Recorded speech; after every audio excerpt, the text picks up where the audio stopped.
ठीक है, ओके। तो पहले तो हम थोड़ा बहुत फुल सेटलमेंट का डिस्कस कर लेते हैं, फिर इकोनॉमिक्स करते हैं।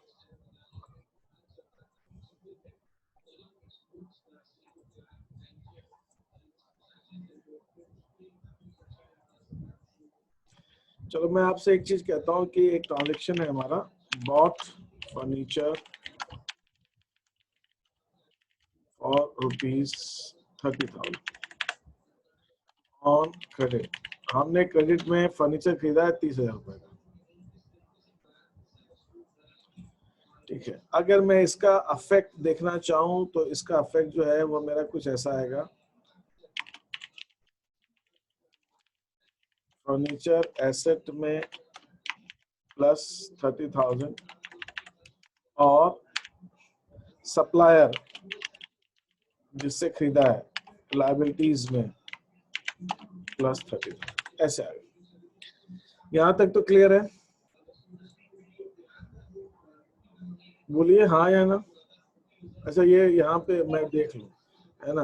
अच्छा ठीक है, मैं यहाँ से देख लेता हूँ। मैंने वो सिर्फ अपने को लगा रखा था स्क्रीन पर, अब आपको लगे। तो अब यहाँ तक तो कोई डाउट नहीं किसी को। अब मैं आपसे क्या कह रहा हूँ,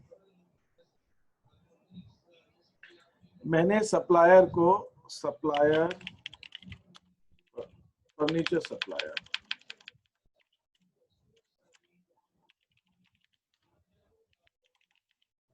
was paid ₹29,000 in full settlement। In full settlement का मतलब यह है कि हमने उसको पूरा पेमेंट कर दिया है, अब हमें उसको और कोई पेमेंट नहीं करना है। लेकिन दिया कैश कितना? अपन ने सिर्फ 29 दिया। तो अब ये बताइए कि आपने किसी से 30,000 का क्रेडिट में खरीदा है और आप उसको 29 का पेमेंट कर देते हो, और 29 का मतलब फुल फाइनल, अब और कुछ नहीं देना है। तो आपकी जो लायबिलिटी है उसको जो देना था 30,000, वो पूरा पेमेंट हो जाएगा कि अभी भी उसमें कुछ बचेगा करने के लिए? जैसे मैंने किसी से 30,000 का फर्नीचर खरीदा, उसको मुझे 30,000 देने, उसने कहा कि ठीक है आप 29,000 दे दीजिए, अब आपका हिसाब फुल सेटलमेंट, फुल सेटल हो गया, आप कुछ और कुछ नहीं देना। तो क्या मैंने अगर उसको 29 दिए तो 1,000 रुपए मुझे उसको बाद में फिर से देने पड़ेंगे कि मेरा 29 में सारा काम हो गया, मुझे और कुछ देने की जरूरत नहीं? 29 में हो गया और नहीं देना है। और नहीं देना। व्हाट डू यू से अनवी? 29 में हो गया और कुछ नहीं देना ना मेरे को, लिशा? ठीक है, तो मैं ये कहूंगा कि मेरी लायबिलिटी, तो मैंने भले ही 29 दी है, लेकिन मेरी लायबिलिटी जो सप्लायर की थी वो 30,000 से कम हो गई। तो मैं यहाँ क्या लिखूंगा? मैं यहाँ ये लिखूंगा, सप्लायर लायबिलिटी माइनस 30,000। लायबिलिटी तो 30 से माइनस हुई, कैश एसेट माइनस 29, कैश गया सिर्फ 29 का, तो कैश गया 29 का, लायबिलिटी माइनस 30। तो भैया 1,000 रुपए मुझे कम देने पड़ गए। अगर मैं इक्वेशन को ध्यान में रखूं, एक्चुअली क्या आज वो मेरा पेन नहीं चल रहा ना, डिजिटल, पता नहीं क्या दिक्कत आ रही है, तो मैं कोशिश करता हूँ एक सेकंड फिर से लिखने की। ये कुछ चल ही नहीं रहा।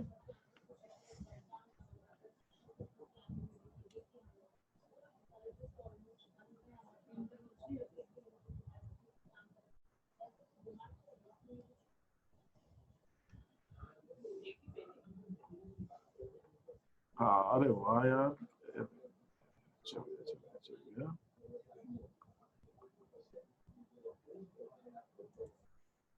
अरे इसकी बैटरी डाउन हो गई, मुझे ऐसा लग रहा है। हाँ ठीक है, तो पता नहीं, देखना पड़ेगा किसी बैटरी। ठीक है, तो अब ये जो है मेरे पास एसेट, ये थोड़ा सा पता नहीं कुछ गड़बड़, इसमें कुछ सेल लगता है, क्या लगता है? तो नहीं बोर्ड में उसको, इसका बॉक्स में देखना पड़ेगा, बॉक्स में लिखा हुआ है, पहली बार इसे जरूरत पड़ रही। तो मैं कहना क्या चाह रहा हूँ, अगर मैं इक्वेशन के अंदर लिखूं, नहीं ये तो निब का है, बाकी ये जो मेरी इक्वेशन है, asset expense is equal to liabilities capital plus revenue. ये तो अब मैंने जब खरीदा था तो मैंने क्या किया था, 30,000 एसेट में प्लस किया।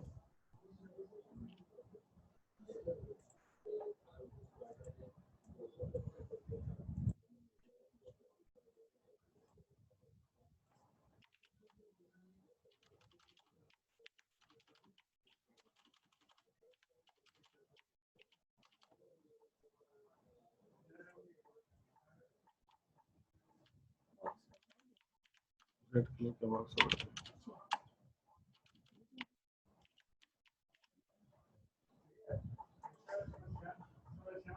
सो यहाँ पे अगर मैं देखता हूँ तो यहाँ पे मैंने कैश पहले खरीदा तो सब मैंने यहाँ पे दे दिया फर्नीचर।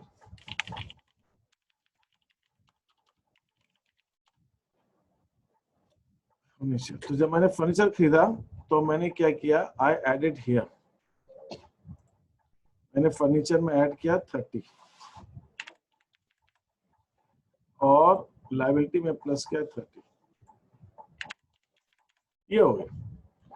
अब मैं जब पे कर रहा हूं तो मैं लायबिलिटी तो मेरी कम हो जा रही 30 से, कैश कम हो रहा है 29 से।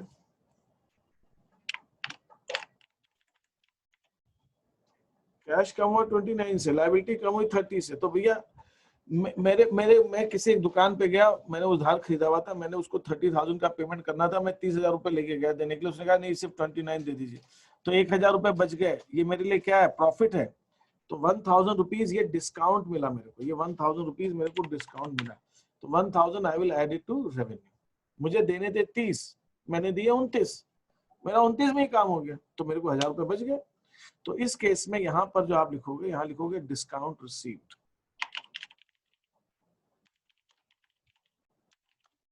and discount received is revenue that will be added for 1,000। तो इसका ऐसे होगा, आपकी लायबिलिटी माइनस हुई 29 की, कैश गया, लायबिलिटी माइनस हुई 30 की, कैश गया, कैश गया। हाँ अच्छा, ये बीच के डिब्बे में भी नहीं है।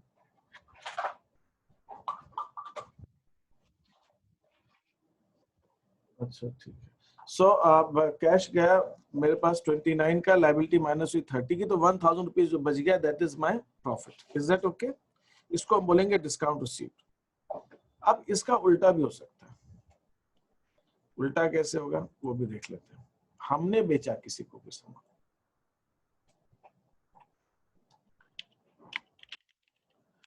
प्रोवाइडेड सर्विसेज ऑन अकाउंट, हमने किसी को उधार में, क्रेडिट में अपनी सर्विसेज दी। तो इसका कैसे हम लिखेंगे, इसका हम लिखेंगे डेटर्स एसेट प्लस 12,000 एंड वो हमने सर्विसेज दी तो रेवेन्यू हमारे लिए।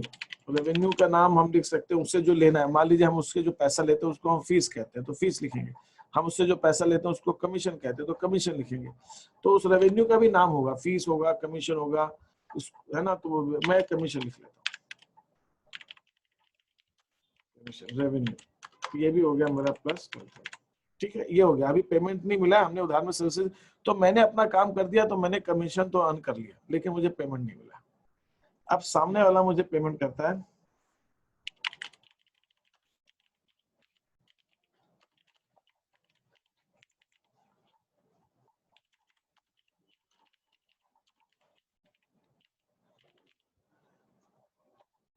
फुल सेटलमेंट में मुझे पेमेंट मिला है। तो मैं क्या लिखूंगा, कैश अकाउंट डेबिट कितना 11,500, लेकिन डेटर मेरा माइनस हो गया 12,000। अब उससे मैंने पूरा ही ले लिया, 12,000 अब और लेना थोड़ी है। अब जो यहाँ पे मैंने दिया डिस्काउंट अलाउड, ये मेरा एक्सपेंस है 500। इसका मतलब अगर मैं उसी क्वेश्चन में उसी हिसाब से बता रहा हूँ आपको,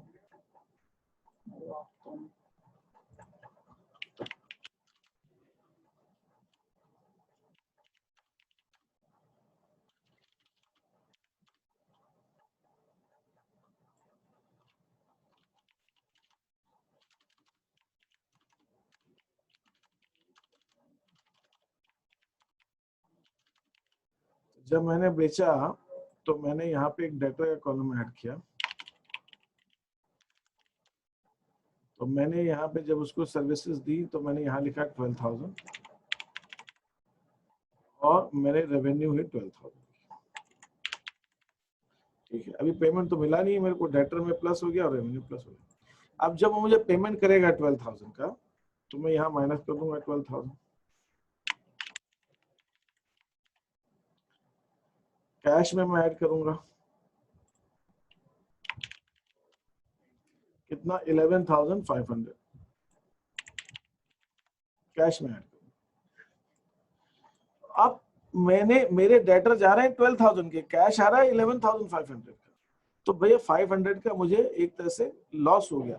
तो लॉस बोलूं या एक्सपेंस बोलूं एक ही। यहाँ पे एक चीज मैं क्लियर करता हूँ, अभी हम आगे कुछ ट्रांजेक्शंस करेंगे तो हम देखेंगे कि ये जो मैं यहाँ पे जिसको एक्सपेंस लिख रहा हूँ ये बेसिकली सिर्फ एक्सपेंस नहीं है, ये है E&L। ये E&L है। E&L का मतलब एक्सपेंसेस एंड लॉसेस, ये दोनों है, एक्सपेंस भी है और लॉस भी। तो मुझे दोनों लिखने होंगे। तो मैंने किसी को 12,000 की सर्विसेज दी है, मुझे उससे 12,000 लेना है, उससे मैंने सिर्फ 11,500 लिया और उससे अब कुछ नहीं लूंगा मैं। तो ये मेरा एक्सपेंस एंड लॉसेस में 500 रुपीज ऐड हो जाएगा। इसको मैं बोलूंगा डिस्काउंट अलाउड। ये मेरा क्या है, ये discount allowed. This is my discount allowed. Is that okay? यहाँ तक क्लियर है? अब मैं एक ट्रांजेक्शन और लेता हूँ। Say for example, I take one more transaction.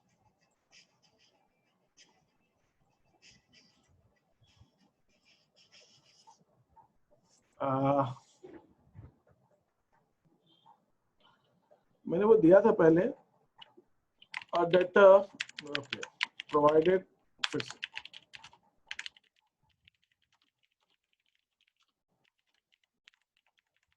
हमने ऑन अकाउंट सर्विसेज दी, उधार में सर्विसेज दी किसी को। अगेन यहाँ पे कमीशन का बिजनेस है मेरा, तो मेरे को कमीशन की इनकम हो जाएगी, मैंने सर्विसेज अपनी दे दी। देन डेटर है जिससे पैसा ले रहा है। अब यहाँ पे नेक्स्ट क्या हुआ कि जो डेटर था जिससे मुझे लेना था became insolvent and only 60 पैसा in a rupee is recovered। Insolvent हो गया मतलब वो जो डेटर था दिवालिया हो गया, उसके बाद है ही नहीं पैसे देने के लिए। तो अब मुझे सिर्फ अपने जितना 60 पैसा इन रुपये, 1 रुपए में 100 पैसे होते हैं, तो 100 पैसे में मुझे 60 पैसा मिलेगा, मतलब ओनली 60% मिलेगा। 60 पैसा इन रुपये मतलब 60%। रुपी 1 रुपए में 100 पैसे, 100 में से 60 पैसे, मतलब 60%। तो जो मुझे पेमेंट उससे मिल रहा है वो 60% मिल रहा है। तो मैं इस पे लिखूंगा कैश एसेट प्लस कैश मिलेगा मुझे 60%, मतलब 6,000।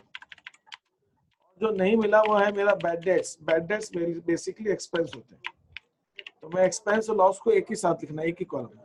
तो 4,000 रुपए बैड डेट्स हो गए। बैड डेट्स माने जो डेट्स बैड हो गए, डूब गए, खत्म हो गए, ये प्लस। और फिर मेरे डेटर एसेट ये माइनस हो जाएंगे 10,000 से। मेरे एसेट 10,000 से माइनस। ये चीज आपको इसके अंदर देखना, ठीक है? तो जब भी हमारा ये पैसा डूब गया तो यहाँ पे इक्वेशन में दिखाएंगे, तो एक एसेट 10,000 से कम हो रही है, एक एसेट 6,000 से बढ़ रही है, तो बाकी कहाँ गई? एक एसेट हमारी 10,000 से कम हो रही है, एक 6,000 से बढ़ रही है, तो दूसरा एक्सपेंस बढ़ जाएगा 4,000 से। तो ये तीनों लेफ्ट साइड का ही इफेक्ट है, ठीक है? एक ट्रांजेक्शन और है, वो अभी मैं आपको क्लियर कर देता हूँ। मैंने आपको इससे पहले कराया है, आपको आता भी होगा। जब हम कोई एसेट खरीदते हैं, machinery purchase for ₹10,000 and paid freight ₹500, तो ये फ्रेट मशीन की कॉस्ट में ही ऐड होगा। तो मुझे क्या लिखना है? मशीनरी एसेट प्लस, आपने किया है वैसे, फिर भी मैंने कहा एक बार मैं बता दूं, मुझे एकदम ध्यान नहीं आ रहा है। ये 10,500 और फिर हम कैश में माइनस करेंगे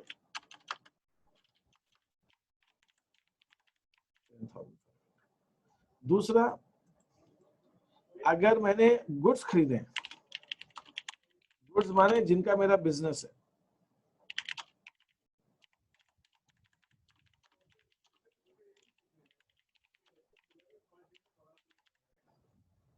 और फिर मैंने फ्रेट दिया, तो यहां पर मैं क्या करूंगा, गुड्स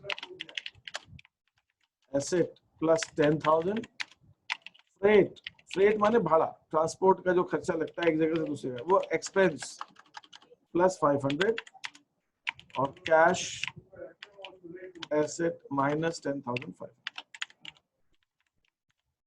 ठीक है, ये ऐसे इसके अंदर देखना है। एक आध ट्रांजेक्शन और था जो मुझे आई थिंक कि इस फुल सेटलमेंट, और कोई बताइए किसी में ट्रांजेक्शन में दिक्कत आ रही है तो मैं देख लेता हूँ। ये तो फुल सेटलमेंट के हो गया, और कोई ट्रांजेक्शन जिसमें प्रॉब्लम आ रहा है? नहीं ना, ठीक है। तो अब आप उनको क्वेश्चंस को ट्राई कीजिएगा और फिर मुझे भेजिए, फिर हम आगे की बात डिस्कस करेंगे। ठीक है, is done. Now let us proceed further.